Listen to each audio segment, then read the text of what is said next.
Deepajothi பஞ்சாதீபம் Pooja oil. தீபஜோதியில் இல்லங்களிலும் உள்ளங்களிலும் பவித்ரம் பரவட்டும். மிஸ்டர் கோல்ட் கடலை எண்ணெய் 1 லிட்டர் வாங்கி ஸ்கிராட்ச் கார்டுல இருக்கும் நம்பரை அப்லோட் பண்ணுங்க, 50 ரூபாய் கேஷ்பேக் பெறுங்க. ஞானவேல் சார் வந்து பயங்கர கான்ஃபிடென்ட்டா 2000 crore தான் அப்படிங்கிற மாதிரி கான்ஃபிடென்ட்டா இருக்கிறார். சூர்யா சாரும் வந்து இண்டஸ்ட்ரியை வந்து வாய்ப்பளந்து பார்க்க போறேன்னு சொன்னதா இருக்கட்டும். நாங்கள் போட்ட ஹார்ட் ஒர்க், நாங்கள் ஃபேஸ் பண்ண சேலஞ்சஸ், அதுதான் எங்களோட கான்ஃபிடென்ஸ் சொல்லுவோம். வெப்பன்ஸை வச்சு நீங்கள் பேசினா நல்லா இருக்கும்னு நினைக்கிறேன். அப்போ அதிகமாக வந்து ஹண்டிங் தான், ஏதோ ஒரு மிருகத்தோடைய ஒரு எலும்பு பகுதி தான் இது. இது வந்து நீங்கள் ஒரு அனிமலோட ஸ்பைன் மாதிரியே நீங்கள் கன்சிடர் பண்ணிக்கலாம். நீங்கள் ஒரு எலும்பு எடுத்து ஃபுல்லாக ஒரே எலும்பு எடுத்து நீங்கள் பண்ண முடியாது கண்டிப்பாக. இப்போ அப்போது என்ன டிஃப்ரெண்ட் எலும்பு தான் இருக்கும்.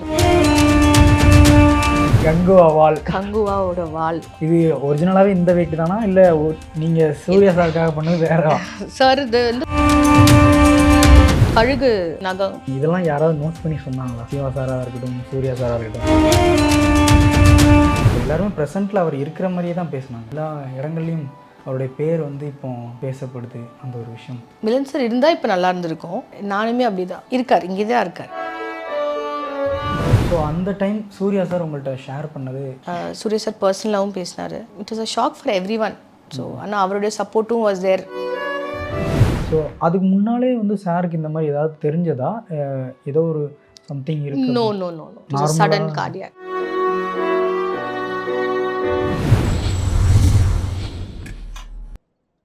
லிட்டில் டாக்ஸ் வியூவர்ஸ் எல்லாருக்குமே வணக்கம். இன்றைக்கி நான் யார் கூட பேச போகிறேன் அப்படின்னா, ஆர்ட் டைரக்டர் மிலன் சாருடைய ஒய்ஃப் மரியா மேம் கூட தான். ஸோ வணக்கம் மேம். வணக்கம்.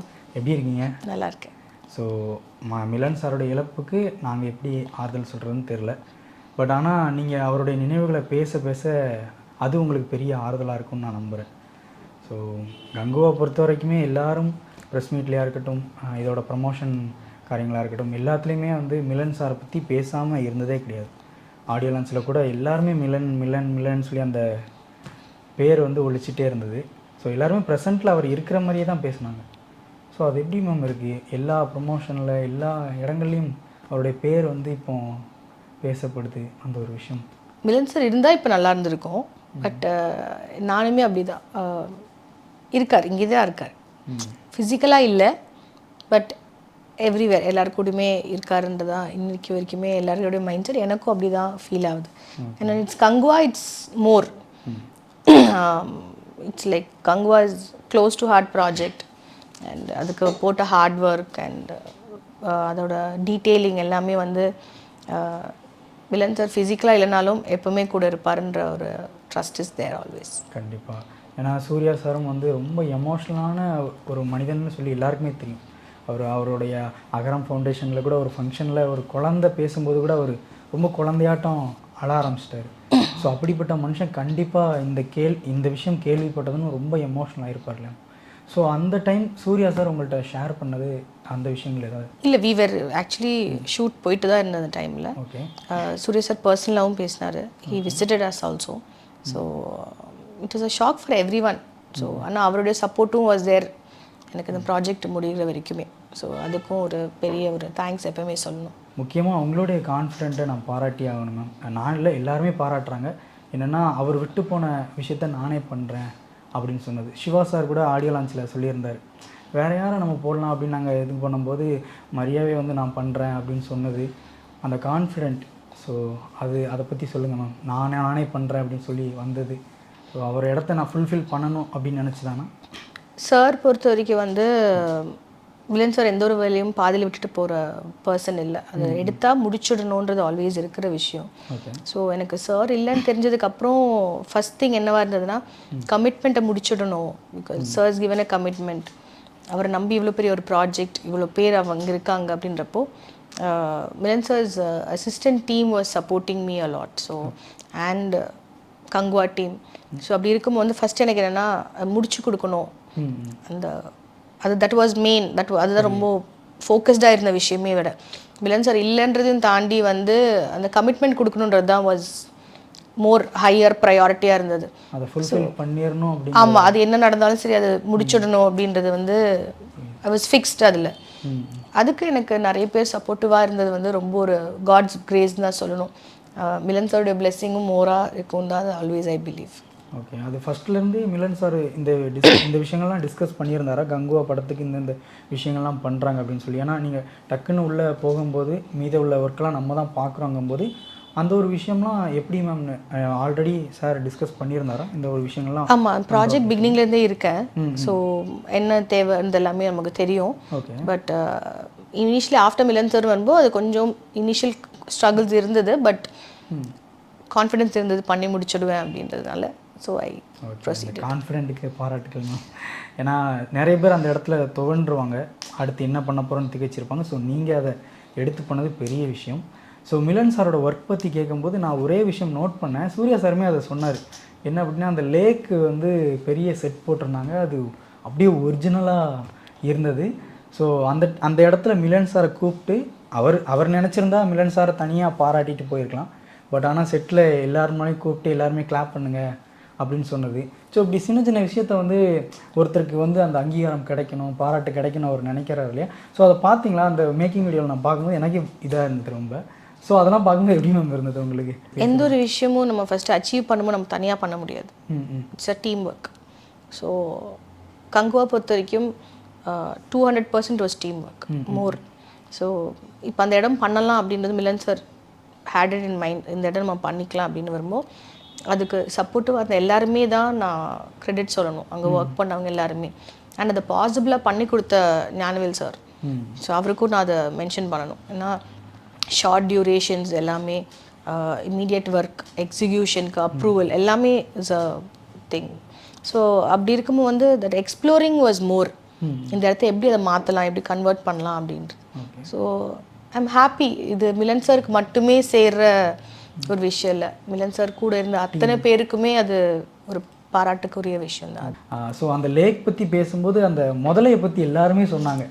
இன்டர்வியூவில் பேசினதாக இருக்கட்டும், ப்ரெஸ் மீட்டில் எல்லாரும் சொன்னாங்க. எல்லாரும் அந்த முதலையை சிஜின்னு சொல்கிறாங்க. பட் ஆனால் மிலன் சார் வந்து அதை ஒரிஜினலாகவே செஞ்சு கொடுத்தாரு. அது நீந்தும் எல்லாமே பண்ணும் அப்படிங்கிற மாதிரி சொன்னாங்க. ஸோ அது எப்படி மேம் அந்த ஒரு விஷயம் பற்றி கேட்க நினச்சேன். அந்த ஒரிஜினலாக அந்த முதல்ல வந்து நாங்கள் சார் பண்ணார், மிலன் சார் அவரே பண்ணது. அந்த we first did a clay ஸ்ட்ரக்சரில் பண்ணி தான் வி டுக் டை. அண்ட் நிறைய மெக்கானிசம் ஒர்க் சார் பண்ணார். லைக் டேல் மட்டுமே ஆடும், வாய் திறக்கும் மூடும், பாடி மூமெண்ட். ஸோ அதில் வந்து நிறைய வெரைட்டி சார் டிட் மெக்கானிசம் அதில் பண்ணியிருந்தார். ஸோ அதை வச்சு தான் தே ஒர்க்ட் ஃபர்தர். அதில் சார் வந்து பாதி வேலையை முடிச்சிட்டாங்களா, இல்லைன்னா ஓரளவுக்கு வேலை வந்து நிறைய பெண்டிங்கில் இருந்தது அப்படிங்கிற மாதிரி இருந்ததா சாருடைய நீங்கள் டேக் ஓவர் பண்ணும்போது? Almost we were nearing the finishing தான். ஓகே. பட் சேலஞ்சஸ் இருந்தது, இல்லைன்னுலாம் இல்லை. ஏன்னா ஷிப்போடைய ஒரு ஒர்க் போயிட்டு இருந்தது அந்த டைமில். So ship and lot of poppies ஒரு வில்லேஜ் அவங்களோட ஏரியா. ஸோ அது அண்ட் நிறைய சின்ன சின்ன மேஜர் செட்டப்ஸும் இருந்தது. ஓகே. ஸோ முடிச்சிட்டோம். முடிச்சிட்டோம். பெரிய ஒரு போராட்டத்துக்கு அப்புறம் முடித்தோம். It's main of team support தான். டீம் சப்போர்ட் மட்டும் இல்லைன்னா இது எவ்வளோ தூரம் நான் முடிச்சிருப்பேன்னு எனக்கு தெரியலை. Okay okay. நீங்கள் ஏதாவது இன்புட் கொடுத்தீங்களா? இந்த ஒரு விஷயம்லாம் இப்படி பண்ணிக்கலாம் அப்படிங்கிற மாதிரி உங்களுடைய இன்புட்ஸ் ஏதாவது? Yeah, we did have discussion. Siva sir கூப்பிடும் டிஸ்கஷன்ஸ் நடக்கும், என்ன பண்ணலாம் இது பண்ணலாம் அப்படின்னு நடக்கும். அண்டு மோர் ஆஃப் இன்புட்ஸ்னால் காஸ்டியூம்ஸும் இதில் இன்வால்வ் ஆயிருந்தால, because sir was production designer and I had done some special costumes ப்ராஜெக்ட்டுக்கு. ஸோ அப்படி இருக்கும்போது அதுக்கு என்ன தேவை, அவங்க போடுற காஸ்டியூம் அட்டையர்ஸ் வரைக்குமே வந்து கண்டென்ட்டுக்கு வந்து it should be appealing, like set ஆகணும் அதுக்கு. அண்ட் அவங்க வெப்பன்ஸும் அதுக்கு வந்து ரிலேட் ஆகணும். ஸோ அப்படி இருக்கும்போது வந்து வி ஹேட் டிஸ்கஷன்ஸ், இது பண்ணலாம் பண்ண வேண்டாம், இல்லை இது மாற்றிக்கலாமா, அந்த பீரியடில் எப்படி இருப்பாங்க. அது இல்லாமல் நிறைய லாட் ஆஃப் ரெஃபரன்சஸ், ஃபீல்டு ஒர்க்கே கொஞ்சம் அதிகமாகவே இருந்தது. ஆமாம். ஓகே. ஸோ அப்படி தான் we got the complete look. அப்போ சூர்யா சார் வந்து இப்போ அவருடைய காஸ்டியூம் வந்து ஆர்ட் டிபார்ட்மெண்ட்டும் ஒர்க் பண்ணணும், காஸ்டியூம் டிசைனர் ஒர்க் பண்ணணும், அந்த மாதிரி ஒரு சிச்சுவேஷன். ஆமாம், சூர்யா சாரோடைய காஸ்டியூம் வந்து அனு மேம் பண்ணியிருந்தாங்க. ஓகே. ஸோ பண்ணும்போது அந்த காஸ்டியூம்க்கு என்ன ஆக்சசரிஸ் செட் ஆகணும், அந்த கதைக்கு இப்போ அப்படி அந்த அட்டையர் போடுறாங்கன்னா என்ன மாதிரி வெப்பன் அவங்களுக்கு சூட் ஆகணுன்றது நம்ம சைடில் we'll have to coordinate. So எல்லா டீம் எல்லாத்துக்குமே கோஆர்டினேட் பண்ணி தான் we'll have to do. So not ஒரு டீம் மட்டும் பண்ணுறாங்க அப்படின்னு சொல்ல முடியாது. We have to connect everything to everybody. Okay okay. அந்த காஸ்டியூம்லாம் எவ்வளோ வெயிட் இருக்கு மேம்?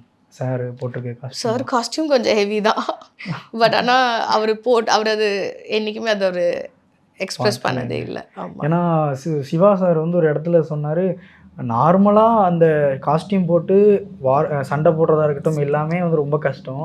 அதுலேயும் அந்த லேக்கில் ஒரு சீன் வந்து ஒரு பெரிய சீனாக வரப்போகுது. ஸோ அதுலலாம் சூர்யா சார் வந்து ரொம்ப அந்த தண்ணி ஈரத்தோட அந்த வெயிட்டோடு சேர்ந்து பண்ணார் அப்படிங்கிற மாதிரி சொன்னாங்க. ஸோ நான் தான் எவ்வளோ வெயிட் அப்படின்னு சொல்லி கேட்டேன். எப்படியோ இருக்கு, எப்படியும் 2 கிலோக்கு மேலே வந்துடும். இது அவ்வளோ இதை இது பண்ணி தான் பியூர் லெதர்னால ஓகே தண்ணியில் நீங்கள் இருக்கும்போது அது ஹெவி ஆகும். லெதர் ஜென்ரலி தண்ணி உள்ள சக் பண்ணும்போது ஹெவி ஆகும். ஸோ அவர் லிட்டரலி ஒரு 8 நாள் 7 நாள் தண்ணியிலே இருந்து பண்ணுறாருன்னா அது பெரிய ஒரு விஷயம் தான். கண்டிப்பாக அந்த 3 லேண்ட்ஸ்கேப் பற்றி பேசி ஆகணும். நெருப்பு, அப்புறம் ரத்தம், நீர் அப்படின்னு சொல்லி. ஸோ இந்த 3க்கும் என்னென்ன வேரியேஷன்ஸ் வந்து காமிக்க வேண்டியதாக இருந்தது? சார் வந்து சிவா சார் சீன் சொல்லும்போது வந்து இதுதான் தேவைன்றது வந்து we were already in discussion. So அப்படி இருக்கும்போது வந்து அந்த டெரெயின்ஸ் ஒன்று ஒரு நீங்கள் சொன்ன மாதிரி ஒரு கிளான் ஒரு டெரெயின்ஸ்னு வரும்போது it was a challenging job. ஏன்னா நம்ம வந்து ஒரே இதை ரிப்பீட் பண்ண முடியாது, ஒருத்தங்களுக்கு இது மாதிரி இருக்கலாம் அப்படி. ஸோ ஒரே வெப்பனாகவே எல்லாருக்குமே இருக்காது. அந்த 3 டெரெயின் ஆளுங்களுக்கும் 3 வித்தியாசமாக இருக்கும். அந்த ஒரு டெரெயின் அந்த ஒரு கிளான் பேஸ் பண்ணி அவங்க வெப்பன்ஸ் இருக்கும். இப்போ நீங்கள் நிறைய பார்த்தீங்கன்னா இப்போ பாபி சார் வெப்பன்ஸ் பார்த்தீங்கன்னா நிறைய போன்ஸ் இருக்கும். இப்போது சூர்யா சார் இதில் பார்த்தீங்கன்னா நிறைய நகங்கள் இருக்கும், ஸ்டோன்ஸ் நிறைய இருக்கும். ஸோ லைக் கத்தி அந்த மாதிரி ஃபீல்ஸ் இருக்கும். ஸோ ஒருத்தவங்களுக்கு வந்து ஒரு paste of weapons we had to create. நிறைய இடங்களில் வந்து சிஜி மாதிரி தெரியுதுன்னு சொன்னாங்க. நிறைய இடங்களில் வந்து இது ஒரிஜினலாகவும் தெரியுது அப்படின்னு சொன்னாங்க. நீங்கள் பார்க்குறது மேக்ஸிமம் நாங்கள் பண்ண விஷயங்கள் தான். அது சிஜிக்காக இருந்தாலும் யூ நீட் அண்ட் ஒரு ஆப்ஜெக்ட் இருந்தால் தான் உங்களால் சிஜி அது பண்ண முடியும். ஸோ நீங்கள் பார்க்குற ட்ரெய்லர்லேருந்து முதலையே உங்களுக்கு அது ஒரு சிஜி இல்லை, யூ ஹாவ் டு கிரியேட். அதை பண்ணதுக்கப்புறம் தான் நம்ம அதில் வந்து என்ஹான்ஸ் பண்ணலாம். சிஜியில் நம்ம இன்னும் அதற்கு லைவ் கொடுக்கலாம். ஆனால் நம்ம ஒரு ஆப்ஜெக்டாக அதில் முதல்ல நம்ம கொடுத்தா தான் அதை பண்ண முடியும். ஸோ அப்படி இருக்கும்போது ஈவன் இப்போ ஒரு ஃபயர் பண்ணுறோம் அப்படின்னாலும் ஃபயர் கண்டென்ட் நம்ம கொடுத்தா தான் அவங்க அந்த ஃப்ளேம் பண்ண முடியும். ஸோ அப்படி இருக்கும்போது மேக்ஸிமம் நீங்கள் பார்க்குறது எல்லாமே இட்ஸ் லைக் ஒரிஜினல் தான். ஆனால் இப்படி சொல்லும்போது உங்களுக்கு என்ன மேம் தோணும்? நம்ம ஒரிஜினலாக கஷ்டப்பட்டு நிறைய பண்ணியிருக்கோம், எல்லோரும் டக்குன்னு சிஜியாக தான் இருக்கும் அப்படின்னு சொல்லிட்டு போகிறாங்க இல்லையா? எனக்கு இது வந்து ஆக்சுவலி இது திரும்ப மிலன் சார் தான் ஞாபகப்படுது. பிகாஸ் மிலன் சார் எப்பவுமே சொல்லுவார், நம்ம ஒரு செட்டு போட்டால் அது செட்டுன்னு தெரியக்கூடாது. அதுதான் ஒரு ஆர்ட் டிபார்ட்மெண்ட்டுக்கான வேலை. அது செட்டுன்னு தெரிஞ்சிட்டா நம்ம என்ன பண்ணுறோம், அது செட்டா ஒரிஜினலானு அவங்க டிஃப்ரென்ஸே தெரியக்கூடாது. அது பண்ணாதான் நம்ம கரெக்டாக வேலை செஞ்சுருக்கோம் அர்த்தம்னு சொல்லுவார். ஸோ நீங்கள் கேட்கும்போது எனக்கு அதுதான் I am getting reminded of. ஏன்னா அவர் சொன்னது வந்து இந்த ப்ராஜெக்டில் ஆளுங்கள் ஜட்ஜ் பண்ண முடியல. தட் இஸ் வேர் உங்களுடைய அந்த கிராஃப்ட்மென் இட் ஸ்டாண்ட்ஸில் நம்மளுடைய ஃபினிஷிங் அது நிற்குதுன்றப்போ I am happy that it is been recognised. ஏன்னா இப்போ செட்டுன்னு தெரியல அப்படின்னு சொல்கிறது வேற, எல்லாரும் நம்ம உழைப்பை ஈஸியாக சிஜியில் பண்ணியிருக்காங்க அப்படின்னு சொல்கிறது வேற இல்லையா? ஸோ நான் அதுக்காக தான் கேட்டேன். தெரியாதவங்களுக்கு தெரியாதுல்ல, பட் எனக்கு நம்ம பீப்புள் நாங்கள் பார்க்குறோம், எங்களுக்கு அது தெரியும். பட் ஆனால் அதுதானே நம்ம படம், நம்ம என்ன பண்ணுறோன்றது தெரியுது. ஆனால் அது அவங்களுக்கு இம்பேக்ட் நின்னாலே it is a big thing. Okay ma'am, இப்போ அந்த வெப்பன்ஸ் பற்றிலாம் கேட்குறதுக்கு அந்த வெப்பன்ஸை வச்சு நீங்கள் பேசினா நல்லாயிருக்கும்னு நினைக்கிறேன். மேம் இப்போ மிலன் சார் பற்றி பேசும்போது அவர் பண்ண வெப்பன்ஸை பற்றி ஆமாம் கண்டிப்பாக பேசி ஆகணும். ஸோ அதை பற்றி சொல்லுங்கள். இதுக்கு எவ்வளோ ரிசர்ச் ஒர்க் பண்ணீங்க? அதுவும் உண்மையான அந்த மிருகங்களோட எலும்பு வச்சு பண்ணுலாம் சொன்னாங்க. எனக்கு கொஞ்சம் ஷாக் ஆயிடுச்சு. சொல்லுங்கள் மேம். உங்கள் கையில் இருக்கிறது வந்து நம்ம அந்த காலத்தில் வெட்ட யூஸ் பண்ணுற இதுதான். ஓகே. ஸோ அது கூட வந்து ஸ்டோன் பேஸ்ட் ஃபினிஷ் தான் இருக்கும். ஸோ பிடிக்கிற டைமில் அவங்க அப்போ என்ன அவைலபிள் சோர்ஸஸ் இருக்கும், அப்போது வந்து மேக்ஸிமம் ஹண்ட் பண்ணுவாங்க. லெதர் அண்டு கயிறு, சணல் கயிறு, வாழைநார். ஸோ அதெல்லாம் வச்சு தான் என்ன பண்ணியிருப்பாங்க, எப்படி சப்போர்ட் பண்ணுவாங்க, அதை பேஸ் பண்ணி தான் அதெல்லாம் பண்ணது. இது பார்த்தீங்கன்னா அது வந்து அப்போ அதிகமாக வந்து ஹண்டிங் தான். ஸோ மிருகங்களோட எலும்புகள்லாம் வச்சு அப்போ அவங்க எப்படி அதை ஒரு வெப்பனாக அவங்க பண்ணியிருப்பாங்க அப்படின்ற மாதிரி தான். இது எந்த மிருகம் வேணால் நீங்கள் இதை கன்சிடர் பண்ணிக்கலாம். ஏதோ ஒரு மிருகத்தோடைய ஒரு எலும்பு பகுதி தான் இது. அதை நம்ம அட்டாச் பண்ணி அவங்க பிடிப்புக்காக ஒரு சடல் பிடிச்சு பண்ணுற மாதிரி ஒரு ஃபீல்காக கொடுத்துருக்கோம். அண்ட் இது வந்து ஒரு கத்தி. இதுவுமே வந்து ஒரு கல்ல ஒரு பாறை ஏதாவது உடஞ்சிருந்தா என்ன டெக்ஸ்சர் வருமோ அதை வந்து நம்ம ஒரு போனில் அட்டாச் பண்ணால் ஏன்னா அப்போ வந்து ஸ்டோனேஜ் ஸ்டோனேஜ் பீரியட் தானே, உங்களுக்கு அப்போ மெட்டல்லாம் இருக்காது.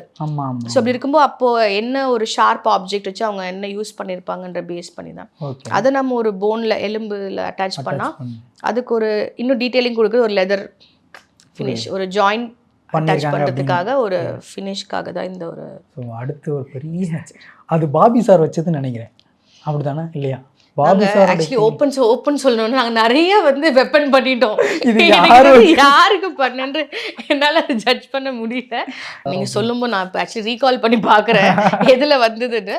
இது வந்து நீங்கள் ஒரு அனிமலோட ஸ்பைன் மாதிரியே நீங்கள் கன்சிடர் பண்ணிக்கலாம். ஸ்பைன் அண்ட் இது கூட வந்து ஒரு எலும்பு பகுதி. நீங்கள் ஒரு எலும்பு எடுத்து ஃபுல்லாக ஒரே எலும்பு எடுத்து நீங்கள் பண்ண முடியாது கண்டிப்பாக. இப்போ அப்போது என்ன டிஃப்ரெண்ட் எலும்பு தான் இருக்கும், நம்ம ஒரு மிருகம் தான் அந்த இடத்துல இருக்கும்னு சொல்ல முடியாதுல்ல. ஸோ அப்படி வரும்போது நம்ம 2-3 ஜாயின் பண்ணி பண்ணும்போது என்ன மாதிரி இருக்கும் அப்படின்ற ஒரு ஃபீல் தான். அதில் வந்து அவங்க என்ன மாதிரி ஒரு ஒர்க் ஆட் பண்ணியிருப்பாங்கன்றனால we added leather, ஒரு ஃபினிஷ் தெரியும், ஏதோ ஒரு டிஃப்ரென்ஸ் இருக்கணும்ல அதில். ஸோ அதுக்காக நாங்கள் இது யூஸ் பண்ணோம். ஆனால் அந்த காலத்தில் வந்து ஒரு வெப்பன் கூட அவங்க ஒரு கிளானாக அவங்க வந்து கன்சிடர் பண்ணியிருந்தாங்க. இப்போ வந்து நம்ம ஹெட் கியர் வைக்கிறோம்னா இப்போ வந்து வெறும் எலும்பு வச்சு பண்ணாலே அவங்க ஒரு செட் ஆஃப் பீப்புள். சில பேர் ரெக்கைகள் மட்டுமே யூஸ் பண்ணியிருப்பாங்க. ஸோ அந்த மாதிரி அந்த ஒரு இதுக்குமே வந்து நாங்கள் டிஃப்ரென்சியேஷன்ஸ் கொடுத்துருப்போம். Okay okay. And always has spoken. இதுதான் கங்குவா. இதுதான் கங்குவா வால், கங்குவாவோட வால். எஸ். ஓகே. இது வந்து இது ஒரிஜினலாகவே இந்த வெயிட் தானா இல்லை நீங்கள் சூர்யா சாருக்காக பண்ணது வேற? சார் இது வந்து கொஞ்சம் ஹெவியாக தான் இருக்கும், ஏன்னா பட் அவருக்கு அந்த வாட்டம் வர்றதுக்காக we done little bit heavy. இது வந்து இட்ஸ் வெரி க்ளோஸ். இது வந்து கழுகு நகம். ஓகே, கழுகு ரெஃபரன்ஸு. கழுகு ஜென்ரலி வந்து ஒரு வெரி ஷார்ப்பான ஒரு பேர்டாக தான் நம்ம கன்சிடர் பண்ணுவோம். வெரி உன்னிச்சு கவனிக்கிறதுல அந்த லைக் அந்த precision is be very sharp.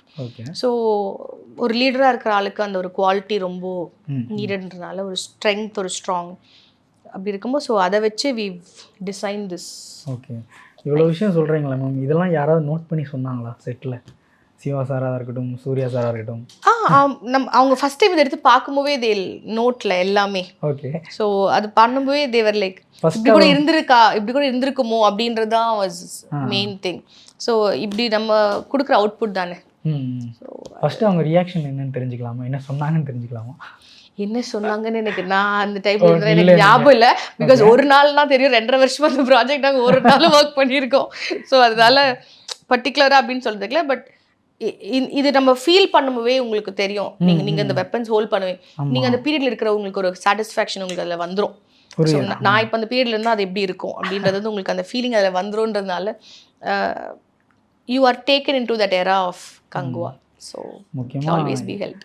பயங்கரமாக ரிசர்ச் ஒர்க் பண்ணி பயங்கரமாக இதெல்லாம் பண்ணியிருக்கிறீங்க. கண்டிப்பாக எனக்கு இப்போ என்ன ஞாபகம் வருதுன்னா, சுப்ரீம் சுந்தர் மாஸ்டர்கிட்ட பேசும்போது அவர் சொன்னார் ஒரு வார்த்தை, மிலன் சார் வந்து அந்த நம்ம எவ்வளோ பண்ணாலும் வந்து நமக்கான ஒரு அங்கீகாரம் ஏதோ இடத்துல மிஸ் ஆகுது, நமக்கான அந்த ஒரு அவார்டுங்கிற ஒரு விஷயம் மாதிரி அது எங்கேயோ ஒரு இடத்துல மிஸ் ஆகிற மாதிரியே இருக்குது அப்படிங்கிற மாதிரி வருத்தப்பட்டார். அப்போ வந்து சார் சொல்லியிருக்காரு, கண்டிப்பாக கங்குவாவில் உனக்கு கிடைக்கும்டா அப்படிங்கிற மாதிரி. ஸோ அது என்றைக்காவது உங்கள்கிட்ட ஷேர் பண்ணியிருக்காரா மேம் மிலன் சார் வந்து இந்த மாதிரி? மிலன் சார் அவார்ட் அப்படின்னு எதிர்பார்க்குற அந்த அங்கீகாரம்ங்கிற ஒரு விஷயம், அங்கீகாரம் வந்து நம்ம பண்ணுற வேலை தானே, நம்ம பண்ணுற வேலை தான். இப்போது சார் பண்ணது தான் இப்போ இன்றைக்கு எல்லாமே சொல்கிறாங்க. ஸோ நம்ம வேலையை பார்த்துட்டாலே போதும், அங்கீகாரம் தானாக வரும். ஓகே. ஏன்னா எனக்கு தெரிஞ்சு கண்டிப்பாக இவ்வளோ விஷயம் பேசும்போது அவருக்கு பெரிய ஒரு அங்கீகாரம் கிடைக்கும்னு நினைக்கிறேன். கிடைச்சிருச்சு. ஏன்னா போகிற இடங்கள்லாம் வந்து மிலன் சாரை தான் சொல்கிறாங்க, அவர் தான் சூப்பராக பண்ணி கொடுத்தாங்க, எல்லாமே ஒரிஜினலாக பண்ணி கொடுத்தாங்க. ஏன்னா ஒவ்வொரு ஃப்ரேம்லேயும் எல்லோரும் சொல்கிற மாதிரி மிலன் சார் இருக்கிறாரு, அவர் ஆயுதங்களாக இருக்கிறாரு. திடீர்னு நான் சொன்ன மாதிரி அந்த ஃபேக் ட்ரீஸ்லாம் இருக்குது, அந்த மாதிரி எல்லாத்துலேயுமே அவர் இருக்கிற மாதிரி இருக்குது. ஸோ கண்டிப்பாக அவருக்கு ஒரு பெரிய இடம் கங்குவா வந்து பிடிச்சி கொடுக்குன்னு நினைக்கிறேன். ஸோ இந்த 2 வருஷம் எப்படி மேம் இருக்குது இந்த ட்ராவல்? கங்குவாக்காகவே இந்த 2 வருஷம் போயிட்டுருக்கு. எங்களுக்கு ஆக்சுவலி டைம் போனதே தெரியல. ஒரு பெரிய ப்ராஜெக்ட். ஆமாம், தெரியவே இல்லை. பிகாஸ் எவ்ரிடே நாங்கள் அந்த டீமை பார்க்கும்போது உண்மையாக சொல்ல போனால் இப்போ ஐ மிஸ்ஸிங் திஸ் டீம். பிகாஸ் ஜென்ரலாக நம்ம ஒரு 1 மந்த் ரெகுலராக பார்த்தாலே நம்ம பிகம் ஃப்ரெண்ட்ஸ். ஊரை விட்டு பிரிஞ்சு வர்ற மாதிரி. ஆமா, உண்மையிலே எனக்கு அது மாதிரி தான் இருந்தது. ஐயோ என்ன இப்போ கூட when I see assistant directors everybody, hey hi எப்படி இருக்கீங்க, நல்லா இருக்கீங்களா, 2 நாள் மட்டும் தான் பார்த்துருப்போம். ஆனால் எவ்ரி டைம் யூ see themல அந்த ஒரு happiness always comes and Shiva sir spreads that happiness everywhere. So நாங்கள் வந்து ஐயோ ஒர்க் போகிறோமே இன்னைக்கு ரொம்ப hectic work, that is not there always. we enjoyed every day of Kangua. எங்களுக்கு வந்து it was a fun time and along with a lot of hard work. என்ன work பண்ணுறோன்னு தெரியல, லைக் வாங்க பண்ணலாம் அப்படின்னு நம்ம வீட்டு வேலை மாதிரியே தான் இட் வாஸ் தேர். ஸோ ஏன்னா சிவா சாருமே வந்து ரொம்ப ஃப்ரெண்ட்லியான ஆள். அதுவும் சூர்யா சார் வேற ஒரு க்யூட் நேம் வச்சிருந்தாரு, டெடின்னு. ஸோ அதெல்லாம் எப்படி மேம் அப்படிதான் இருப்பாரா சிவா சார் எப்பவுமே? ரொம்ப குழந்தையா இஸ் ஆல்வேஸ் வெரி ஸ்வீட் தான். ஓகே, அவர் என்னைக்குமே வந்து கோவப்பட்டியோ கத்திலாம் நோபடி இவ்வளோ பெரிய கேஸ்ட் அண்ட் க்ரூவை வந்து மெயின்டைன் பண்ணணும், அடுத்து என்னென்னு பார்க்கணும். இந்த 2 வருஷம் ஷூட் வேற இல்லையா? Team of Siva sir I should say, the co-director Rajshekhar sir and assistant directors Dileepan, Rajaram, Khanna, they were all Nagendran ஒருத்தர் இருந்தார். இவங்களுடைய hard work I should say, night and day அவங்க போட்ட அந்த ஹார்ட் ஒர்க் ஆர்கனைசிங்ல இருந்து எல்லாமே it is like mind blowing. ஏன்னா not an very easy job. இவ்வளோ பெரிய ஒரு ப்ராஜெக்ட்க்கு 3 பேர் 4 பேர் ஒர்க் பண்ணுறதெல்லாம் அன்பிலீவபிள். இன்னைக்கு வரைக்குமே தேர் ஒர்க்கிங், இன்னைக்கு வரைக்குமே they're putting their heart and soul and working. அதுவும் கொடைக்கானலுக்குலாம் நாங்கள் கீழேருந்து மேலே போகிறது, ஆர்கனைஸ் பண்ணுறது, இதெல்லாம் it is not an easy work. அவங்களுடைய heart work is really to be appreciated a lot. Okay okay, கொடைக்கானல்ல இருந்துன்னு சொன்னபோது எல்லா கொடைக்கானல், தாய்லாந்து, அப்புறம் வேற எங்கெல்லாம் ஷூட் பண்ணீங்க? நிறைய இடத்துல ஷூட் பண்ணீங்கன்னு சொன்னாங்க. ஸோ எப்படி வந்து நீங்கள் கண்காணாத இடத்துல தான் போய் ஷூட் பண்ணியிருப்பீங்க, எப்படி மேம் அங்கெல்லாம் ட்ராவல் பண்ணி போனீங்க? ஸோ அந்த ஒரு விஷயம், ஏன்னா இவ்வளோ ப்ராப்பர்ட்டிஸ், காஸ்டியூம்ஸ், ஸோ இந்த ஸ்ட்ரகிள் பற்றி கேட்கணும்னு நினைக்கிறேன் நான். ஸ்ட்ரகிளை விட வந்து we love the job. Okay, அதனால அது தெரியல. ஆமாம், struggle is never known. Kanguva எங்களுக்கு வந்து நாங்கள் அந்த ஊரில் இருக்கிற ஒரு ஆள், நாங்களும் பார்ட் ஆஃப் கங்குவா. ஆமாம், ஸோ அதனால் எங்களுக்கு அது வந்து கஷ்டமாகவே எங்களுக்கு தோணலை. அதான் சொல்கிறேன், எங்களுக்கு ஒரு நாள் கூட அது சலிக்கலை. 2 years இந்த ப்ராஜெக்ட் போனாலுமே எங்களுக்கு அது சலிக்கலை. Kanguva is like okay way working back அப்படின்றதா இருந்தது. ஸோ ட்ராவல் ப்ரீ பிளான்ஸ் எல்லாமே பிளான்ட். சில time will have to go with the flow. So nature everything was very favourable for us. அதான் சொல்ல, இட் ஹெல்ப்ட் அஸ். எங்களுக்கு அதுவே ஒரு பெரிய ஒரு ப்ளஸ்ஸாக இருந்தது. எவ்வளோ பெரிய விஷயம் இருந்தாலுமே அவங்களுடைய support and more of above all that God's பிளெஸ்ஸிங்னே சொல்லணும் ஃபார் த ப்ராஜெக்ட். ஏன்னா எப்பேற்பட்ட விஷயமா இருந்தாலும் சரி, திடீர்னு ஆன் ஸ்பாட் மழை வரும், ஐயோ என்ன எதுவுமே யோசிப்போம், திடீர்னு போயிடும், திடீர்னு நாங்கள் எதிர்பார்க்குற அந்த கிளைமேட் அங்கே வந்துடும். ஸோ அப்படி இருக்கும்போது it was a challenging job. ஆனால் வந்து it all happened well. 2 years of hard work சந்தோஷமாக பண்ணி முடிச்சிட்டோம் அப்படிங்கிற ஒரு திருப்தி இருக்குது. ஓகே ஓகே மேம், கண்டிப்பாக மிலன் சாரை பற்றி நான் கேட்டு தெரிஞ்சுக்கணும்னு நினைக்கிறேன். ஸோ கடைசி அந்த மிலன் சாருடைய அந்த நேரங்கள் பற்றி கேட்டு தெரிஞ்சுக்கணும்னு நினைக்கிறேன். Sir was in shoot, sir abroad ஷூட்டில் இருந்தார் for another project and I was handling Kanguva. இங்கே he had a cardiac arrest, so that's how it happened. Azerbaijan ஷூட்ல விடாமுயற்சி ஷூட்டில் இருந்தாங்க. ஸோ அதுக்கு முன்னாலே வந்து சாருக்கு இந்த மாதிரி ஏதாவது தெரிஞ்சதா, ஏதோ ஒரு சம்திங் இருக்கு? No nothing like that. It was a sudden cardiac. லாஸ்ட்டாக மேம் எல்லாருடைய கான்ஃபிடென்ஸ் பற்றி கேட்கணும். எல்லாருமே நீங்கள் சொன்னீங்க, எல்லாருமே நாங்கள் வந்து 2.5 வருஷமாக ஹார்ட் ஒர்க் பண்ணி ஒரு நல்ல ப்ராஜெக்டை கொடுக்குறோன்னு சொல்லி. பட் ஆனால் எல்லாரோட கான்ஃபிடென்ஸ் பற்றி கேட்டாகணும். ஞானவேல் சார் வந்து பயங்கர கான்ஃபிடெண்ட்டாக 2000 crore தான் அப்படிங்கிற மாதிரி கான்ஃபிடெண்ட்டாக இருக்கிறாரு. சூர்யா சாரும் வந்து இந்த விஷுவல்ஸு இந்த ஒர்க்லாம் பார்த்துட்டு எல்லாரும் இண்டஸ்ட்ரியை வந்து வாய்ப்பளந்து பார்க்க போகிறேன்னு சொன்னதாக இருக்கட்டும். சிவா சாருமே வந்து சூர்யா சாரோடைய கரியரில் இது ரொம்ப பெரிய ஒரு மூவியாக இருக்கும் அப்படின்னு சொல்கிறதா இருக்கட்டும். ஸோ இதை நீங்கள் எப்படி பார்க்குறீங்க மேம் அவங்களுடைய கான்ஃபிடென்ஸை? ஏன்னா சூர்யா சார்லாம் அப்படி பேசக்கூடிய ஆள் நான் பார்த்ததே இல்லை. ஸோ அதுக்காக கேட்குறேன். நாங்கள் போட்ட ஹார்ட் ஒர்க், நாங்கள் ஃபேஸ் பண்ண சேலஞ்சஸ், அதுதான் எங்களுடைய கான்ஃபிடென்ஸ் சொல்லுவோம். அண்ட் இந்த மாதிரி ஒரு ஜானர் நம்ம தமிழ் ஃபிலிமில் பார்க்காதனால I think it will be a treat தான் சொல்லணும் ஆளுங்களுக்கு. ஏன்னா அவங்க வந்து இன்னுமே அதை பற்றி இன்னுமே ரிசர்ச் பண்ண ஃபீல் பண்ணுவாங்க. So confident level is because we are confident. Okay, நாங்கள் ரொம்பவே கான்ஃபிடென்ட்டாக இருக்கோம் பிகாஸ் எங்கள் ஒர்க்கில் நாங்கள் we are trusting it more.